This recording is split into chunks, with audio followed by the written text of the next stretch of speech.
গীতা ভবন আছে, নামট্ট ভবন আছে, বংশী ভবন আছে, পদ্ম ভবন আছে, তারপরে শঙ্খ ভবন আছে, চক্র ভবন আছে, অনেক ভবন আছে, গদা ভবন আছে।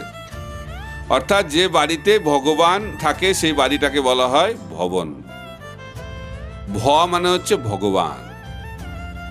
কিন্তু যে বাড়িতে ভগবান আর থাকে না তার কি দশা হবে? ভবন থেকে যদি ভটাকে বাদ দিয়ে দেওয়া হয় তাহলে সেটা কিসে পরিণত হবে? বন। আর বনে কারা থাকে? সেখানে মানুষ বসবাস করতে পারে না। তাই মনুষ্য জীবন খালি বাড়ি তৈরি করলেই মনুষ্য জীবন হবে না। ও বলে আমি তো বাড়িতে থাকি, ওরা তো জঙ্গলে থাকে। আরে যে বাড়িতে ভগবানের সেবা হয় না সেটা জঙ্গলের মতোই।